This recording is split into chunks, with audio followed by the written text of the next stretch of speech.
అన్నారు. ఎలా అసలు ఈ ప్రచారాన్ని దీన్ని ఎట్లా చూడాలంటారు? ఇది వాళ్ళకి నిశ్చితార్థానికి పెళ్లికి తేడా తెలియని వాళ్ళు పేపర్లు రాస్తే ఇలాగే ఉంటాయి సార్. First thing. తర్వాత వీళ్ళు వైఎస్ఆర్సీపీ వాళ్ళు ఆ 2 తపేల పేపర్లని చదవడం మానేస్తే సగం దరిద్రం అవుతుంది. వీళ్ళు ఇచ్చే పబ్లిసిటీ వల్లే ఆ లేకంగా ఫ్రీ పబ్లిసిటీ బ్రహ్మాండమైన పబ్బం గడుపుకుంటున్నారు. ఎందుకంటే వాళ్ళకి సింపుల్ అండి. వాళ్ళ దగ్గర ఐటీడీపీ వింగ్లు అలాంటి వాళ్ళతో వీళ్ళు చెప్పేవన్నీ అబద్ధాలు యాజ్ యూజువల్. అంటే వాళ్ళ పేపర్లు రాసింది కూడా అబద్ధం అని ఇండైరెక్ట్ గా కాంట్రడిక్ట్ చేస్తారు. కానీ డైరెక్ట్ గా యాక్సెప్టెన్స్ అన్నది లేదు. మీకు ఇంకోటి చెప్తాను సార్, విలువలు విశ్వసనీయత పోయి చాలా రోజులైంది సార్. సో అవి ఎవరికి నచ్చిన ఒక కరపత్రాల టైప్లో పేపర్లో ఆర్టికల్స్ కానీ లేకపోతే టీవీలో చర్చలు కానీ జరుగుతున్నప్పుడు ఫ్యాక్ట్స్ అన్నవి ఎప్పుడూ హైడ్ చేయబడుతున్నాయి. ఇప్పుడు మీరు ఎంత దాకా ఎందుకు సార్ డబుల్ ఇంజిన్ సర్కారు ఆయన జితేంద్ర ప్రసాద్ గారు నిన్న చదివిన చదువుల్లో 47,000 యాక్సెస్ కల్పించబడ్డాయని చెప్పేస్తే అయిపోయింది కదా. వాళ్ళు ఎందుకు చెప్పట్లేదు? నిజాలు ఎందుకు చెప్తున్నారు? వాళ్ళు వీళ్ళ దగ్గరకు వచ్చాక అబద్ధాలు ఎందుకు అవుతున్నాయి? ఇప్పుడు ఈ ఫస్ట్ థింగ్ ఏంటంటే ఉపాధి కల్పనలో ఇంత ప్యాథటిక్ సిచ్యువేషన్, ఇంత మెజరబుల్ సిచ్యువేషన్, ప్రపంచం అంతా రష్యన్ నడుస్తుంటే కాగ్రెంజెంట్తో కొబ్బరికాయ కొట్టించాం ఇలాంటి హరికథలు చెప్తుంటే ఎక్కడ అవుతాయి సార్? కాగ్రెంజెంట్ మొత్తం ఢిల్లీలో చెన్నైలో ఉన్న ఆఫీస్ అమ్మేసే పరిస్థితిలో ఉన్నాడు. సో ఇవన్నీ తెలుస్తున్నప్పుడు కూడా మేము తీసుకొచ్చినవి అన్నీ అని ఒక దంపుడు ఉపన్యాసాలు ఫ్లెక్సీలు కట్టి కాలక్షేపం చేస్తూ పబ్లిసిటీకి ఇచ్చే శ్రద్ధ గ్రౌండ్ లెవెల్లో ఇవాళ ఉపాధి కల్పన ఫస్ట్ టైం ఆయనకి చీఫ్ మినిస్టర్ ఇచ్చిన అవకాశం కూడా అనుభవజ్ఞుడు రాష్ట్రాన్ని 10 అడుగులు ముందుకు పరిగెట్టేస్తారంటే తీసుకెళ్లి బంగాళాఖాతంలో కల్పించే పరిస్థితి ఉంటే ఇప్పుడు మళ్ళీ అదే ఎక్కడేసిన గొంగలి అక్కడే. ఇవాళ కేబినెట్ సమావేశాల్లోనూ నిజాలు మాట్లాడుకోరు. అనవసరమైన చర్చ తప్ప పనుకో. ఎంతసేపు చూడండి మంత్రిగణాన్ని ప్రేరేపించడం. బాబు మీరు అటాక్ చేయాలి, మీరు ఇంకా రెచ్చగొట్టే దూరంలో వాళ్ళతో కౌంటర్ అటాక్లు చేయాలి. ఏమని చేస్తారు? ఎక్కువ రైతులకు ఏం చేశారు చెప్పమని చూద్దాం. అది ఇప్పుడు అక్కడ పాయింట్ ఏంటంటే వాళ్ళకైనా ప్రోయాక్టివ్గా ఉండాలి. మీరు ఎందుకు సమాధానం చెప్పరో వాళ్ళకైనా క్లాస్ స్పీకర్ అంటే బాగానే ఉంది. ఆయన అక్కడ ఉన్న రైతు సమస్యలు ఏవి తెలియకుండానే ఉంటారా? ఓ పక్క ఆయనకి ఎక్కువ గురించి తెలుసు, నిజంగా రైతులు పడుతున్న సమస్యలు తెలుసు, ఓవరాల్గా అన్నీ తెలుసు. కానీ దానికి ప్రాస్పెక్టివ్గా ప్రభుత్వం నుంచి సొల్యూషన్ లేనప్పుడు, అరణ్య నిరోధన కానప్పుడు తిరిగి అటాక్ చేయడం కాకపోతే ఇంకేం చేస్తారు? ఇప్పుడు యూరియా విషయంలో ఒక ప్యాథటిక్ సిచ్యువేషన్ ఎదుర్కొంది ప్రభుత్వం. దానికి నెక్స్ట్ ఇయర్ అయినా సొల్యూషన్ ఉందా? ఇప్పుడు ఎందుకు సార్ పొగాకు రైతులు నేను జగన్మోహన్ రెడ్డిని కలిశారు. లాస్ట్ ఇయర్ కూడా ఇదే పొగాకు రైతులు కానీ, లేదా మామిడికాయ రైతులు కానీ, మిర్చి రైతులు కానీ, పసుపు రైతులు కానీ, ఉల్లి రైతులు అన్ని 55,000 ఇచ్చేసాం, ₹1,00,000 ఇచ్చాం.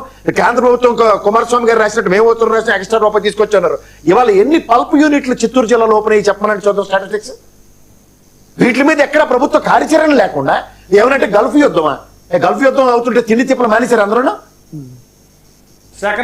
ఎక్స్పోర్ట్ మాడ్యూల్ అనేది ఏ విధంగా ఓపెన్ కాకుండా ఎక్కువ రైతులకి ఫీడ్ దొరకక చచ్చిపోతున్నారు పక్కన. దీనికి ఏం చేయాలి? ఒక ఆల్రెడీ మెకానిజం ఏంది?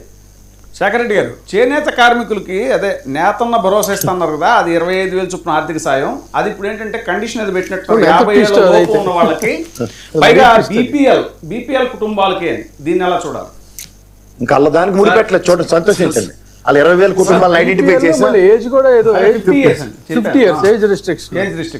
అది కాదు, అల్లది ఇంకోటి పెట్టాడు కదా, ఒకటి కనిపెట్టారు కదా, కొన్ని కుటుంబాలను అడాప్ట్ చేసుకుని. అవునండి, అవును, ఆదర్శ కుటుంబాలు ఎంచుకుని చెప్పలేదు. సెక్రటరీ గారు, నేతన్న భరోసా సార్ నేతన్నలు అనే వాళ్ళు బీసీ కిందకు వస్తారు సార్. నేతన్నలు బీసీ కిందకు వస్తారు సార్. 50 ఏళ్ళు దాటినటువంటి బీసీ మహిళలందరికీ, బీసీలందరికీ కూడా ₹4,000 పెన్షన్ అన్నారు సార్. So ఎగ్గొట్టారు sir. ఇప్పుడు ఆ పెన్షన్ ఎగ్గొట్టడమే కాకుండా 50 ఏళ్ళు దాటినటువంటి బీసీలకి నేతన్న నేస్తం కూడా ఎగ్గొట్టేస్తున్నారు సార్. దానికి తోడుగా ఈ 3 బడ్జెట్లు సార్, 3 బడ్జెట్లలో నేతన్న నేస్తం కొత్త పథకం ఏం కాదు సార్. జగన్మోహన్ రెడ్డి గారు ఆల్రెడీ కోవిడ్ లాంటి కష్టకాలం కూడా ఇచ్చినటువంటి పథకం. ఆ పథకానికి మొదటి 3 ఏళ్ళు ఎగ్గొట్టేసి ఇప్పుడు లాస్ట్ 2 ఏళ్ళు ఇస్తున్నాం, నేతన్నకి మేమే ఆదుకున్నాం. అది కూడా ఏంది, బీపీఎల్ కుటుంబాలకి అందరికి ఇస్తా అన్నారా? ఇప్పుడు బీపీఎల్ కుటుంబాలకి మళ్ళీ 50 సంవత్సరాలు దాటిన వాళ్ళకి ఎవరికీ లేవు, వాళ్ళకి పెన్షను లేదు, ఇట్లా నేతన్నను నేస్తము లేదు. ఈ రకంగా చంద్రబాబు నాయుడు గారు ఈ రోజు తీసుకున్న విధానం ఏదైతే ఉందో అది నిజంగా నేతన్నలకి వెన్నుపోటు పొడవడంతో సమానం సార్. ఇది చంద్రబాబు నాయుడు గారు తనదైన శైలిలో అందరికీ వెన్నుపోటు పొడుస్తూ వస్తారు, ఎన్నుకోటు పొడిచేస్తారు. నిరుద్యోగులకు సార్ ఇంతకుముందు మనం మాట్లాడుకున్నాం కదా సార్, 23 లక్షల ఉద్యోగాలు ఎందుకని చెప్తున్నారంటే నిరుద్యోగులకి నిరుద్యోగ వృత్తి ఇవ్వకుండా కొట్టడం కోసం 23 లక్షల కోట్ల ఉద్యోగాలు వచ్చాయని చెప్పేస్తున్నారు సార్. దానికి తోడుగా ఆ 23 లక్షల ఉద్యోగాలు వచ్చింది లేదు, ఓ పక్క నిరుద్యోగ వృత్తి ఇచ్చింది లేదు, ఎగ్గొట్టింది లేదు.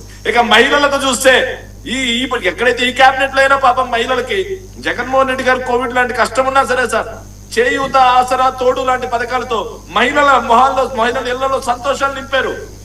కానీ ఈ రోజు మొదటి 3 బడ్జెట్లు చేయూత లేదు, ఆసరా లేదు, తోడు లేదు. అవి ఎక్కొట్టడమే కాకుండా ఆయన ఇస్తున్నటువంటి ఆడబిడ్డ నిధుల గురించి ఈ కేబినెట్ లో కూడా లేదు సార్. సో ఈ ఆడబిడ్డ నిధి అనేది పీపీపీకి అంకితం చేశాం, అయిపోయింది, సూపర్ 6 సూపర్ హిట్ అయిపోయింది అని చెప్పేసి అబద్ధాలు ఆడే కార్యక్రమానికి శ్రీకారం చుట్టారంటే ఇన్ని సంవత్సరాలు ముఖ్యమంత్రి సార్, 75 సంవత్సరాల వయసు ఉంది, ఇది 4వ ముఖ్యమంత్రి అయినా సరే ప్రజలంటే ఇంత చులకన భావం, ప్రజలకు ఇచ్చినటువంటి హామీల్ని ఇవ్వకుండా ఇచ్చేశాం, అయిపోయింది, ఎవరన్నా మాట్లాడితే మీ 4 మందం అని మాట్లాడుతున్నారంటే ఇక ఇంతకు మించినటువంటి నిస్సిగ్గుగా రాజకీయాలు చేసేటువంటి ముఖ్యమంత్రిని మనం ఎక్కడ చూస్తామనేది కూడా ఒకసారి ఆలోచన చేయాలి సార్. ఎంఎస్ఎంఈల గురించి కూడా ఒక మాట చూద్దాం అనుకుంటున్నాను సార్ దయచేసి. సో ఎంఎస్ఎంఈల గురించి కూడా సార్ ఇది మా ప్రభుత్వ హయాం సార్. మా ప్రభుత్వం మీద గత 5 సంవత్సరాలుగా వాళ్ళు చేసినటువంటి, మేము అధికారంలో ఉన్నప్పుడు వాళ్ళు చేసినటువంటి అతి పెద్ద అభాండం ఏంటంటే ఒక్క పరిశ్రమ రాలేదు, పరిశ్రమలు పారిపోయాయి, ఒక్క ఉద్యోగం ఇవ్వలేదు. ఇది సార్ వాళ్ళు మా మీద చేసినటువంటి మొదటి అభాండం. ఈ రోజుకి మాట్లాడుతున్నారు సార్. కానీ ఈ రోజు డిపిఐటి 6,950 కోట్ల రూపాయలు మాత్రమే ఇలా 2 సంవత్సరాలు వచ్చాయని చెప్పారు సార్. కానీ జగన్మోహన్ రెడ్డి గారి ప్రభుత్వంలో ఇదే డిపిఐటి సార్ 1,15,000 కోట్ల రూపాయలు గ్రౌండ్ అయ్యాయి సార్ వైఎస్ఆర్సీపీ ప్రభుత్వంలో. మరి 1,15,000 కోట్ల రూపాయలు గ్రౌండ్ చేస్తే విధ్వంసం అన్నారే, మరి 2 ఏళ్లలో కలిపి 6,950 కోట్లు గ్రౌండ్ చేస్తే ఇది వినాశనం అని వచ్చాం మేము. నిజమైన విధ్వంసం, నిజమైన వినాశనం ఏంటి?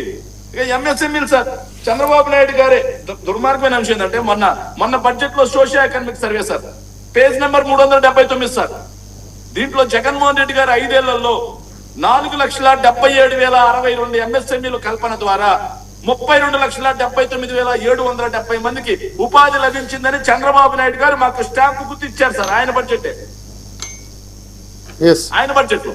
సో మా ప్రభుత్వంలో 4,77,062 ఎంఎస్ఎంఈలు వచ్చి వాటి ద్వారా 32,79,770 మంది ఉపాధి లభిస్తే ఎంప్లాయ్మెంట్.